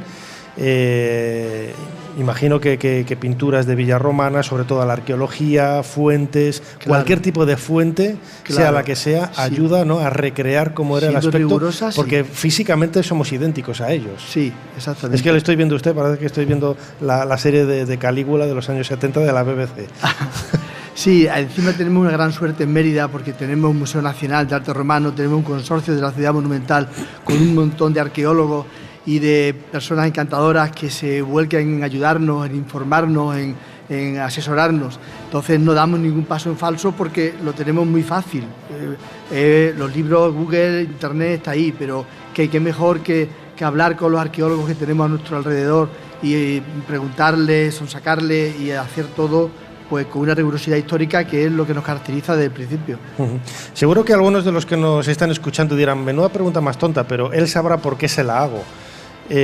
Una cosa es ver a una persona vestida y otra cosa es saber cómo demonios ha hecho ese vestido, por dónde va la toga, por dónde va el cosido, por dónde tiene que ir esto enlazado con todo. Imagino que todo eso sí que habrá que recrearlo porque yo no sé si han llegado hasta nosotros togas, tal y como bueno, el tejido es un material muy, muy frágil y además, bueno, pues en Hispania, en Italia es difícil de conservar este tipo de materiales, pero a la hora de hacer el patrón para la toga patricia, claro, eso se las trae. Claro, aquí sí, ¿no? Hay unos patrones estipulados y que están bien delimitados de qué tipo de material, de qué tipo de tejido tiene que tener, de las dimensiones de la cinta roja que llevaba el patricio o el senador, del tipo de calzado que llevaba. Todo eso está documentado y hay libros bastante fiables y aquí en Mérida también hay restos. Hombre, en Vindolanda fue donde más material se sacó por ejemplo, de cáligas, de zapatos y de vestimenta, pero hay bastante documentación y se puede acudir a las fuentes y se sabe qué tejidos, qué materiales, cómo se colocaba la toga, según la época del imperio, porque el imperio duró 1000 años y república e imperio, y entonces no vestían lo mismo un senador del siglo I que del siglo V, no. Pero en el siglo I que representamos nosotros, más o menos solemos ser fieles a cómo se colocaban tanto para los legionarios, como los senadores, como los gladiadores. Además veo que tiene una fíbula, que es el broche que se utiliza para coser, ¿no? Por así decirlo, para juntar las piezas, para que es la toga se mantenga los pliegues. La máscara de Agamenón. Eso podría ser una licencia más artística para darle un... Agamenón era un griego famoso. Roma asimiló toda la cultura griega y la hizo propia. Entonces no era de extrañar que algún héroe griego estuviera presente en las cerámicas y en las decoraciones y los orfebres que hacían en la época romana. Entonces no es anacrónico, porque ya los romanos, desde Esculapio, que copiaron a Asclepio, a todos los dioses griegos los asimilaron al panteón romano y le dieron sus propios nombres y lo asimilaron. La cultura greco-romana es esa. Yo decía antes lo de... Yo recuerdo que lo aprendí en la carrera, cuando el nombre de Calígula lo tenemos todos muy asumido, ¿no? Pero es un diminutivo, ¿no? Como llamarle a alguien zapatitos, sandalias, ¿no? Es una... Y cuando lo he visto ahí con las botitas romanas, me ha llamado un poco la atención. Usted mencionaba antes también, ahora hablaremos luego en el siguiente bloque y el último del programa, de los gladiadores, pero lo sé también por otros grupos recreacionistas. Este tipo de trabajos es muy costoso desde el punto de vista económico, porque claro, hay que mandar los cascos de gladiadores, los murmillos no los venden en cualquier tienda, ¿no? Ni los de legionarios, hay que mandar a hacerlos a los herreros. Es trabajo absolutamente artesanal y nuevo. Sí, nosotros sí tenemos artesanos, pero hay algunas cosas concretas que tenemos que acudir a centros más de producción más importantes, como en Madrid, y ahí hay casas importantes donde sí te hacen un casco de gladiador o un casco de legionario y tú le dices de qué época lo quieres y te lo confeccionan. Cornejo, ¿no? Por ejemplo. Sí, de Montefortino, gaélico, hay infinidad de modelos de cascos de legionarios. Y entonces hay cosas que hacemos nosotros, como las botas o como las cáligas, como los trajes. Tenemos artesanos que lo hacemos nosotros, incluso la gladius también la hacemos, tenemos un guerrero que nos la hace, pero ya cuando es un casco de un murmillo, que es mucho más sofisticado, tenemos que irnos un poco más a Madrid para que nos lo confeccione, y son caros, sí, son caros, y cada uno se hace su traje, cada recreacionista se confecciona y se paga su traje. Con lo que es una afición incluso cara, que hay que tenerlo muy clara, porque es cara. Hay que tenerla clara porque es cara, sí, desde luego. Cada uno de ustedes en el grupo de recreación, en este caso en Emérita Antigua, pero bueno, en cualquier otro grupo, toman como referencia un personaje del pasado, un protagonista del pasado al que quieran emular. Sí. O imagino también que será apasionante, ¿no? Ver un togado en una escultura, en una pintura de una villa, como decía antes, en un relieve, y de repente pues intentar ir copiando, ¿no? Cada uno de esos elementos con detalle, ¿no? Sí, en esta asociación y en otras asociaciones también sé que lo hacen, cada recreador, cada personaje, o sea, uno asume un personaje histórico, sí, e intenta desarrollarlo. Nosotros tenemos un aspecto que es el de la vida cotidiana en el mundo romano, y cada uno pues intenta recrear una profesión que le sea más afín a él. Entonces se busca un personaje histórico, a ser posible de Mérida. Yo, por ejemplo, yo soy médico, y entonces hay varios médicos cuyas lápidas funerarias están en el Museo de Arte Romano. Entonces, pues Julio Sertorio Níger es un médico que vivió y murió en Mérida. Pues cuando yo explico la medicina en el mundo romano, me hago como si fuera Publio, el que lo está explicando a sus conciudadanos, ¿no? Y todos tenemos nuestro nombre romano, que intentamos que sea el de alguien que existió en esta Mérida de hace 2000 años. Me parece una historia increíble, apasionante, la mejor manera, ¿no? para dar vida a la antigua Roma, que es precisamente pues, recrear los propios protagonistas, los personajes, no solamente conocerlos a través de la historia, de los documentos, los textos que hayan llegado hasta nosotros de ellos, sino darles vida, realmente darles vida, porque cuando ustedes se visten de ellos, les están dando auténticamente vida. Antonio Artero, no le cambió el apellido ahora, médico, pero sobre todo presidente de esta asociación recreacionista Emérita Antigua. Muchísimas gracias una vez más por habernos ayudado a hacer un poquito más de historia. A ti por tu atención. Muchísimas gracias. Muchas gracias.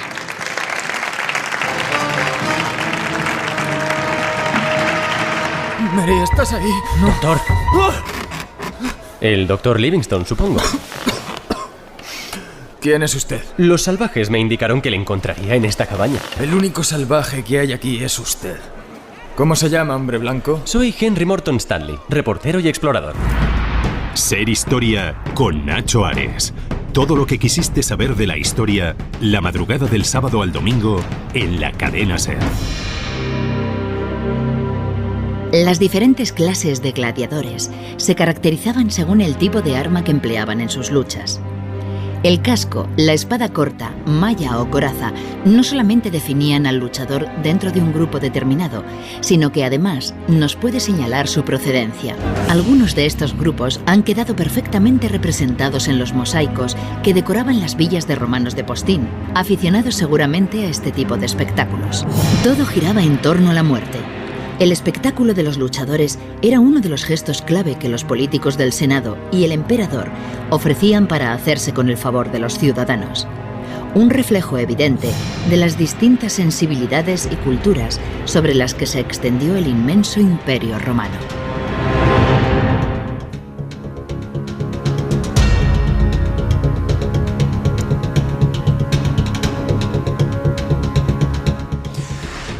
Vamos llegando al final de nuestro programa especial de Ser Historia.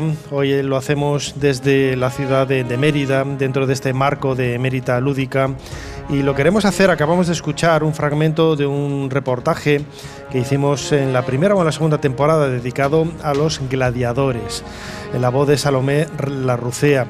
Y precisamente queríamos hablar de ellos en los últimos minutos de este programa, y lo queremos hacer de la mano de Fernando Barriales, que además de pertenecer a un grupo recreacionista, también es biólogo, veterinario y lo más importante es de León, como todos los de Ser Historia. Fernando, bienvenido a Ser Historia. Bien hallados. Muchísimas gracias por estar aquí compartiendo su pasión por la historia. Claro, los gladiadores, ahora hablaremos un poco de la violencia, pero la importancia del entretenimiento en una cultura donde no había internet, no había televisión, prácticamente nadie se acercaba, ¿no?, o tenía la capacidad de poder leer un papiro, un pergamino, etcétera.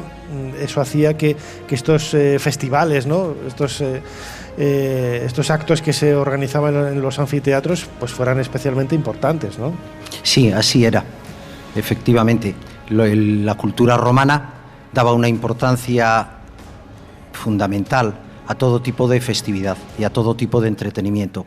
Y de entre ellos, la gladiatura era quien más concitaba interés entre los ciudadanos. Hay alguna cita histórica en la que se habla de ciudadanos que estaban en una representación teatral y cuando oían que había espectáculo de gladiadores abandonaban el teatro para ir corriendo al anfiteatro a ver las luchas de gladiadores. Es cierto, los gladiadores producían dentro del pueblo una pasión que no tenían otros actos lúdicos de aquella Roma. Lo escuchábamos antes en la voz de Pilar Caldera, conservadora del Museo Nacional de Arte Romano de Mérida, que siempre también, ¿no?, ahora lo hablaremos, ¿no?, la leyenda urbana esa del dedo para arriba y el dedo para abajo, que nada tiene que ver con lo que se vivía realmente en los anfiteatros en la antigua Roma, pero no todas las luchas eran a muerte. No todas las luchas eran a muerte. Es más, pocos gladiadores, solamente un pequeño porcentaje, salía muerto del anfiteatro. La mayor parte de ellos salían con vida, unos porque habían vencido en el duelo contra su oponente y otros porque el público podía decidir cuál era el destino de este gladiador. Había dos voces que eran las que se oían al final de cada uno de los enfrentamientos de gladiadores, que era yúgula, cuando el público deseaba que aquel gladiador, porque no había demostrado valentía, mérito, no les había entretenido durante el combate, pues no merecía salir con vida y entonces era sentenciado dentro del anfiteatro. Y en otro caso pues había otra voz, realmente dos voces, según quien estuviese hablando, alguien del patricio, un senador, alguien de los que ocupaban los sitios más preeminentes del anfiteatro, o fuese plebe. Se oía misio, que venía a significar libertad, libertad, libertad para aquel perdedor, y en otros casos se oiría la voz de mite, o sea, libérale, quien era de la condición del editor o del gobernador, le tuteaba y entonces decía libérale, de manera que en las gradas altas de los anfiteatros se oiría seguramente misio, misio, y en las gradas más bajas, más próximas al pulvinar, es decir, a la autoridad que estaba rigiendo el anfiteatro, se oiría ese tuteo de mite, libérale. Sea una cosa o sea otra, en un anfiteatro en el que había un volumen tan importante de ruido y de personas, realmente la voz no iba a significar demasiado. Había otro lenguaje que era el lenguaje visual, y en ese lenguaje visual habría que olvidarse de si en un anfiteatro a una distancia grande se podía ver si un puño tenía un dedo de esta manera o tenía del otro. Lógicamente eso no iba a ser imposible de percibirlo por parte del editor, pero sí iba a poder percibir bullicio y un gesto, pues el mismo que se hace en los toros actualmente, de agitar un pañuelo blanco, exactamente igual que en los toros actualmente, para pedir la oreja, las dos orejas, el rabo. Y curiosamente aquí sí que hay citas, está perfectamente documentado cómo se removía la mapa, es decir, el pañuelo blanco, o aquellos que tenían carácter senatorial o ciudadano o caballero, es decir, que eran de clase distinguida, iban con la toga blanca, se decía removere sinus, es decir, con la punta de su toga, batían la punta de su toga, con lo cual el anfiteatro, si lo que se quería era el perdón del vencido, se vería pues lleno de pañuelos blancos o puntas de toga de color blanco. Entonces era lo que definía que aquel perdedor iba a salir con vida. Y así tenía que ser, porque la muerte de un gladiador era algo carísimo y la cultura romana era claramente pragmática. No iban por un mal combate, a hacer morir a un gladiador. Sí es cierto que morían aquellos que eran gladiadores que tenían pocos seguidores y gladiadores que tenían poco precio, que no eran figuras, porque las figuras tenían ya todo un grupo de fan que eran seguidores. Es lo que iba a decir, había como grandes estrellas podremos asimilarla, ¿no?, con grandes futbolistas, grandes estrellas del rock en aquella época, que arrastraban incluso gente de un anfiteatro a otro en los espectáculos donde luchaban, claro. Así es, le seguían, tenían toda su clan de fans y que les iban siguiendo de un lugar a otro, y no iban a permitir que esa figura, ese ídolo suyo, que fuese a morir en el anfiteatro, con lo cual siempre pedirían la misio o el mite en caso de que hubiesen perdido el combate, que no era fácil que perdiese el combate si era una gran figura. Y lógicamente el editor, el que paga el combate, fuese el editor el Estado o fuese el editor un evergeta, es decir, una persona rica que quiere hacer ostentación de su capacidad económica o de su capacidad política, pues el editor tendría que, lo que hacía era alquilar a los gladiadores, alquilar por el espectáculo, pero si el gladiador quedaba inútil, malherido o moría, tenía que pagar por la muerte. Y hay situaciones en las que se podía llegar a pagar del orden de 20 denarios por el alquiler del gladiador, y si el gladiador moría, esta suma subía a 1000, es decir, 40 veces más. Y ningún editor tendría ganas de arruinarse. Muy pocos editores se lanzaban a matar a aquellos gladiadores que hubiesen perdido. Se sabe que Julio César no mataba a ninguna figura, nunca jamás, dijese el público lo que dijese, ya buscaba la disculpa que quisiera, porque le costaba muy caro tener que pagar por la vida de los gladiadores, y más si eran figuras. Estamos hablando de gladiadores en esos anfiteatros, junto con Fernando Barriales. Claro, los anfiteatros eran espacios muy grandes, ¿no? Yo me imagino la presencia de una persona o dos, o grupos de personas en el interior, bueno, en esa arena, tenía que sobrecoger un poco lo que ahora llamamos el miedo escénico, ¿no? ¿Cuántos miles de personas podían caber en un anfiteatro? Según hay anfiteatros de todas las medidas. Los primeros anfiteatros eran casi siempre anfiteatros legionarios. Lógicamente, la legión romana fue un elemento de romanización, un elemento de transmitir la cultura a aquellos pueblos indígenas que iban siendo conquistados. Y estos anfiteatros legionarios eran pequeñitos. Las medias de aforo de un anfiteatro legionario podría estar entre los 3 y 5.000 personas. Pero los anfiteatros, conforme iba creciendo la ciudad, se iba cambiando. Este anfiteatro de Mérida, cuando se construyó, era un anfiteatro que tenía el graderío de madera. La reconstrucción y el agrandamiento y el ennoblecimiento del anfiteatro de Mérida se hizo pues 51 años después de la construcción del anfiteatro. Este anfiteatro emeritense se hizo en el año 8 a.C. Llegó un Florentino Gil de la época, ¿no? Sí, llegó un Florentino sí. Fernández. Sí. Y la reconstrucción se hizo después del año 44-46, es decir, tuvieron que pasar unos 50 años para que aquel anfiteatro, que era más modesto en dimensiones, este anfiteatro de Mérida es maravilloso. La gente tendría que estar orgulloso de un anfiteatro tan atípico. Es uno de los pocos anfiteatros del mundo que está dentro de la muralla. En casi todos los sitios el anfiteatro, lo mismo que el teatro, estaba fuera. Y aquí en Mérida, la pompa, es decir, el desfile, cómo pasan los gladiadores, tiene más sentido que en ningún otro del mundo. Porque al estar el anfiteatro dentro de la ciudad, todos esos delincuentes que iban a ser ajusticiados en la primera parte, en la parte meridiana del anfiteatro, además de todas las figuras y gladiadores, tenían que pasar por el centro de la ciudad. Esto no ocurría, y las fieras en sus jaulas, es decir, que la pompa, este desfile de gladiadores, de fieras, de todos los que van a participar en el espectáculo, en Mérida pasaban por dentro de la ciudad. En las demás ciudades del imperio, en la práctica totalidad de las ciudades del imperio, no entraban dentro de la ciudad, quedaban del pomerium, es decir, o la muralla, hacia afuera. Este anfiteatro tiene muchas cosas interesantes, pero una de ellas fue cómo nació como un pequeño anfiteatro modesto y luego cómo se convirtió en esta joya de la que podéis disfrutar los emeritenses.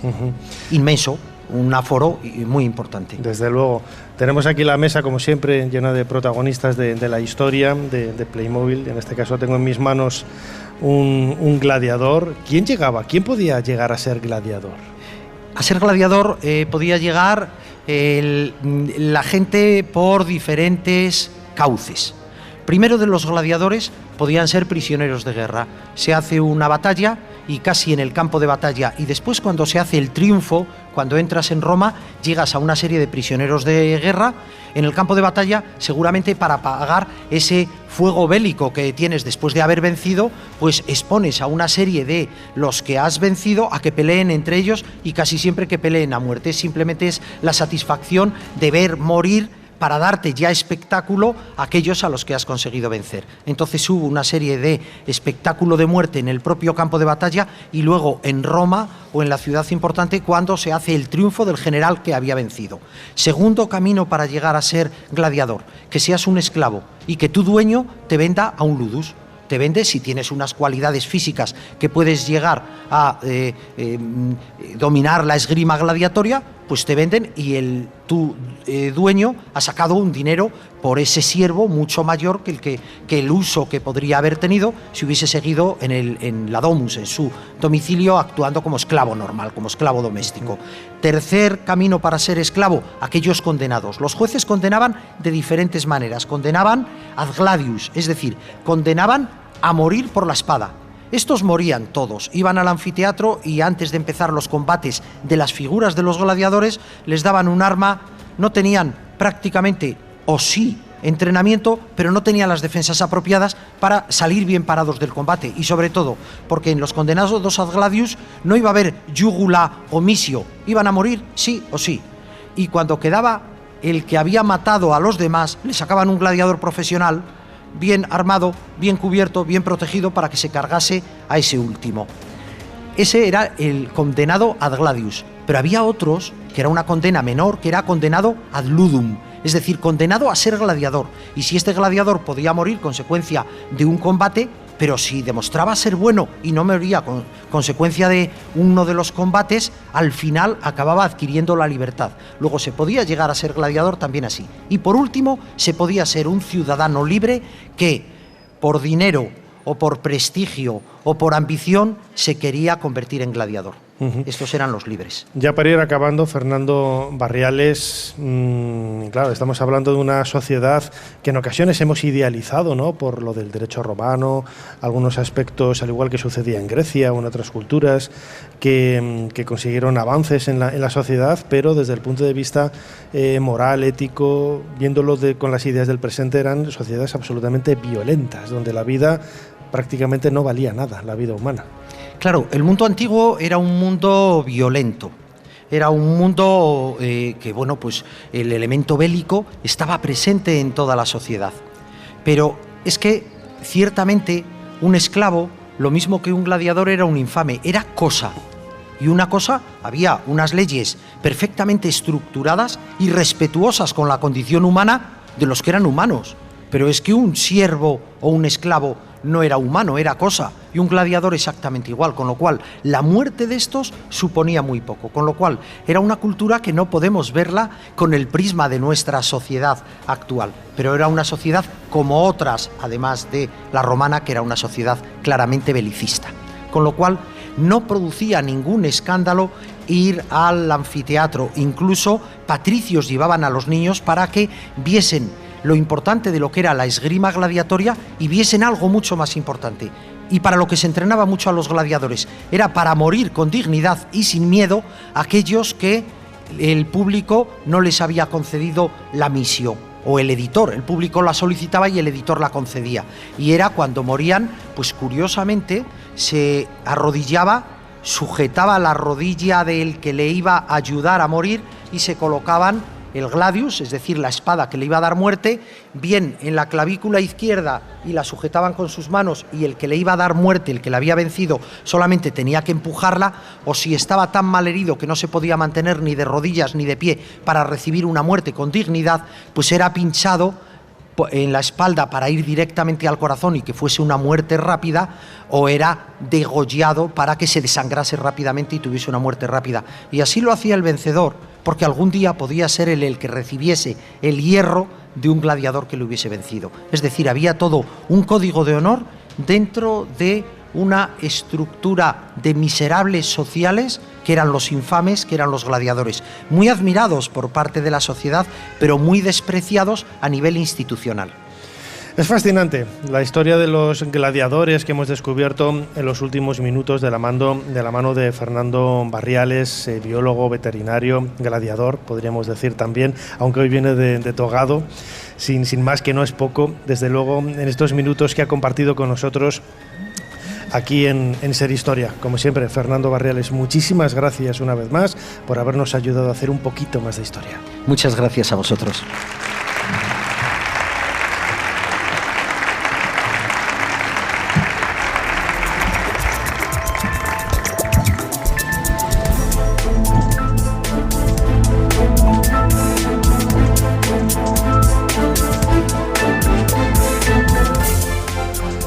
Jesús, ¿qué te ha parecido el programa? Nunca te había traído aquí al final, ¿eh? Nunca te había traído aquí al final del programa. No, por eso digo, ¿qué sorpresa me tendrá preparada? No, sorpresa ninguna. Pero desde luego un programa sobresaliente, un programa 10 por la cantidad de cosas que hemos aprendido. Yo el primero, porque estar en este lugar, como había un programa, ¿te acuerdas, de televisión antiguo, de Si las piedras hablaran? Sí, es verdad. Bueno, pues si las piedras hablaran, lo que nos podían contar, pero desde luego los invitados que has tenido son maravillosos. Y hemos aprendido muchísimo. Yo creo que aprender de nuestra historia es lo mejor, el mejor regalo, ¿no?, que se puede hacer ahora mismo a las generaciones venideras. Desde luego, porque hemos aprendido de las piedras, hemos aprendido también de todos los invitados y hemos aprendido también del mundo antiguo, de esos textos, de esas cosas curiosas que a nosotros nos gusta de alguna forma también recuperar, ¿no?, en nuestro programa, en el cronovisor, por ejemplo, de la mano de Jesús Callejo con ese cronovisor. Lo quería recordar, es que nuestro compañero Jesús Callejo tiene un podcast maravilloso en Podium Podcast titulado La escóbula de la brújula, que la semana pasada lo dedicasteis a Roma, y en esta ocasión lo vais a dedicar a un tema que también preocupó, ¿no?, a los antiguos romanos. Julio Obsecuente, por ejemplo, deja unas fuentes maravillosas hablando de esas apariciones extrañas en los cielos, ¿no? Sí, así es. Muchísimos cronistas romanos, desde Dion Casio, Tito Livio, Plinio el Viejo, Plinio el Joven también, y por supuesto Julio Obsecuente, que escribió un libro llamado así, el Libro de los Prodigios, hacía hincapié en esos fenómenos aéreos extraños. Mirad que ellos sabían muy bien lo que era la astronomía, en fin, los fenómenos que se podían explicar de una forma natural, pero aún así hubo fenómenos tan extraños que incluso ellos lo llamaban los clípeos ardents, es decir, escudos ardientes para definir esos objetos que sobrevolaban los cielos de Roma y de otras zonas y que no entendían muy bien. Bueno, suponían, dentro de sus augurios, que eran señales de los dioses, y esas señales de los dioses había que interpretarlas. Si venían del oeste eran mal augurio, si venían del este solía ser bastante benéfico. Bueno, pues Muchos de esos casos son los que contaremos en la escóbula, pues de la mano también de un gran especialista, que es Gonzalo Fontana, y que nos va también, no, en este caso ufológico, porque ese fue el anterior, pasaba a ser un programa ufológico con Juanjo Benítez, que nos va a hablar, bueno, ya sabéis que Juanjo Benítez posiblemente sea uno de los referentes dentro de la ufología, no solo en España, sino también en Europa, para contarnos ese tipo de fenómenos que también a los romanos les asombraba y tenían sus explicaciones, casi siempre, como te puedes imaginar, Nacho, asociadas a los designios, proverbios y oráculos de los dioses. Muy bien, pues muchísimas gracias de nuevo, Jesús, y solamente me queda despedir el programa. Muchísimas gracias a todos los que han estado con tantísima paciencia estas casi 2 horas de programa de Ser Historia, aquí a los pies de las columnas del templo de Diana, en el corazón de la ciudad de Mérida, Emérita Augusta. No me quiero olvidar del consorcio de la ciudad monumental de Mérida, en la colaboración que ha tenido con nosotros, y el patrocinio de la Junta de Extremadura y del Ayuntamiento de Mérida. Nada de esto, nada de esta exposición, nada de este sonido tan fantástico hubiera sido posible si nuestro compañero Pedro Zambrano, que ha estado ahí luchando contra el sol. Un fuerte aplauso para él, por favor. Y también, por supuestísimo, a todos nuestros compañeros de Ser Mérida, con Ángel Blanco en la dirección, y un beso muy fuerte a Inmaculada Salguero, que ha estado también al pie del cañón día a día. Ella dice: te he dado la chapa y te he dado la brasa, con muchos correos, muchas llamadas. No, al contrario, todo ha sido facilidades para poder hacer el programa aquí. Como siempre, Fermín Agustiada ha estado en la producción del programa. Ana Caballero al mando de las redes sociales y grabándome ahora. Un fuerte aplauso para ella, que me está diciendo que no se lo demos, pero un fuerte aplauso para Ana Caballero. Y delante del micrófono y en la dirección, vuestro humilde servidor. Muchísimas gracias por estar ahí. Les dejamos con más entretenimiento aquí en la cadena SER y nos seguimos escuchando la semana que viene. Muchísimas gracias, Mérida.